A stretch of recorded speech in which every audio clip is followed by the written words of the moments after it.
ravvicinamenti liguriani ad Oristano, laddove si sogna anche la rinascita della Tarros, altra storica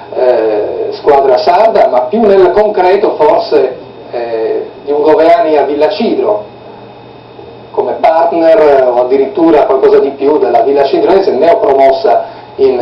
seconda divisione. Ma non so, io ho letto di un'ipotetica fusione tra Villacidro e San Luri che secondo me sarebbe un'ottima cosa, perché certe cose che in Gallura non sono ipotizzabili, tipo una fusione tra Tempio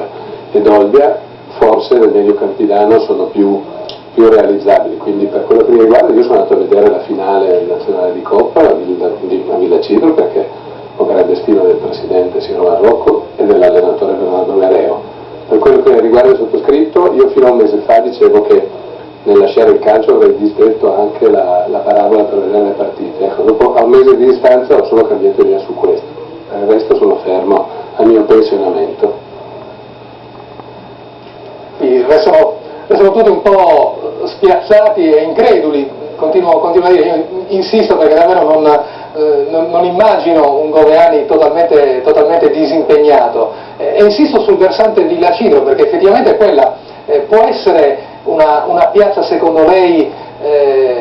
effettivamente interessante dal punto di vista calcistico, considerando che insomma si è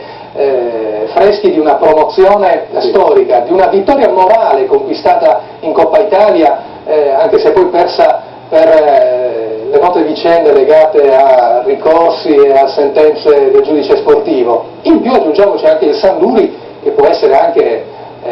un ulteriore stimolo per un discorso fusione. No, io adesso se dobbiamo parlare di calcio ritengo che il progetto Villacidrese potrebbe nell'ambito della C2 essere un ottimo progetto, perché come ben ricorda Francesco lo scorso anno, se la Nuorese non avesse subito quello che ha subito, il progetto sarebbe stato un progetto legato ai giovani, sarebbe stato un progetto legato ad alcuni giocatori che sarebbero arrivati da Cagliari, altri che avevano già raggiunto un accordo con la società che sarebbero arrivati da Firenze, da Parma e da Verona a sponda Chievo. Quindi il progetto Villacidrese, per come lo potrei concepire io, è un progetto legato secondo me alla realtà giovanile, perché oggi bisogna tenere in queste categorie i piedi estremamente per terra. È finita l'epoca delle grandi spese, cioè oggi anche un campionato dispendioso come è stato quello dell'Olbia, che ha disputato un campionato splendido con costi notevoli, non ha significato vincere il campionato. Però è un discorso che è una chiacchiera da bar, che io sto facendo questo momento. Qualora non si concretizzasse questa fusione che lei, diciamo in maniera molto cavalleresca, auspica fra San Luri e Villacidro, a quel punto l'interesse di Roberto Goveani per la Villacidrese potrebbe,